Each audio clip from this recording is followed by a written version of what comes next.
lundi. Dimanche. jàpp lundi. ay braqueur comme ni ñu ko mën a tuddee. armé wu jusqu'aux dents. ay fetal ak ay jaasi. wax nañu xeet bi sax mais dama ko masqué. parce que si non tu as bien fait. dugg ci benn kër. fekk fa ay jigéen kese benn xale bu jigéen yaayam ak tàntaam. ñu ërtal leen song leen génnee jaasi yi nangu seeni xaalis yi ñu yoroon ak benn téléphone bu fa nekkoon boo xam te ne tànta ji moo ko moom. yemuñu si dama laa duñ def. luñ def. bi ñu paree dañ leen a violé ñoom ñëpp. oh wax loolu waay. violé xale bu jigéen bi violé yaay ji violé tànta ji déglu xale bu jigéen bi. 1h du matin bi ñu tëddee sama doom bi jooy ne ma maman dama bëgg a naan ma daal di jóg pour may ko ndox mu naan rek sama tante bi maa ngi ma tëddoon si benn lal mu ne ma waxal ndànk am na ñuy nit am na ñuy yëg si kaw miir bi di nit man tamit ma daal di ne sama doom bi noppil léegi naka la ñu toogee di leen jàng léegi keneen ki si la tëbee bi ñu tëbee rek ubbi buntu bi rek yeneen morom mi daal di dugg yeneen morom mi bi mu duggee rek mut nañu 7 personnes rek daal di namm jaasi raas bëgg a dugg sama néegu yaay bi fu mu nekk sama yaay fi mu fanaan néegam boobu bëgg faa dugg amul palanteer amul bunt di do la am bu ñu wàccee rek ma daal di yuux bañ ñu fekk sama yaay foofu gaañ ko ma daal di yuux wàllu pour sama yaay mën a jóg sama yaay nag jóg si ay nelaw nag daal di tiit daal di ñëw mais baal leen ñu rek beneen bi rek jël jaasi bi rek na ko rël si bopp sama yaay yuuxu mu waxaat rek mu dolli ko rël daal di jiital sama yaay ba ci biir néeg bi yoroon nañu pistolet tiimale ñu ko ak ay jaasi bu jaasi xàccee rek nga ne fii fan la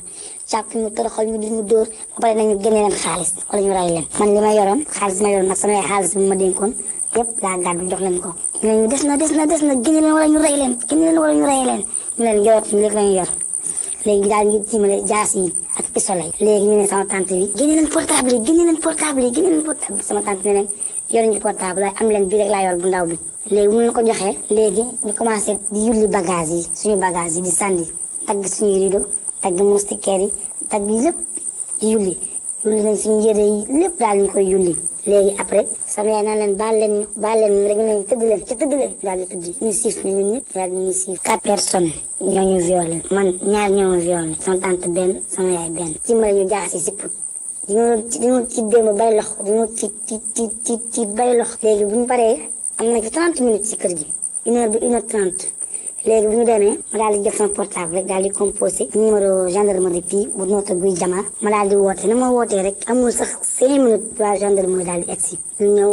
fii def seen liggéey ak yooyu topp gars yi ak yooyu ndax xool ndax nañ leen jàpp ak yooyu waaye jotuñu leen gis jotuñu leen jàpp vraiment maa ngi remercier waa brigade bi vraiment ñu baax lañu kontaan naa si ñoom ndax tey jii demoon nañu Thiès pour defi certificat médical ak yooyu yëkkati nañu xaalis sax mais ñu pour ñu def loolu di gërëm tamit waa brigade recherche bu Thiès vraiment maa ngi gërëm tamit dëkkandoor yeeg am di jàmm yëpp fii nootu képp ku yëg lii rek xibaar bi rek métti lu nga ko si ba ci kanam yàlla métti lu nga ko xale yu ndaw amaguñu sax 22 ans ñoo liggéey loolu démb billaay mu nekk dama am déception waaye naa teg lépp ci loxo yàlla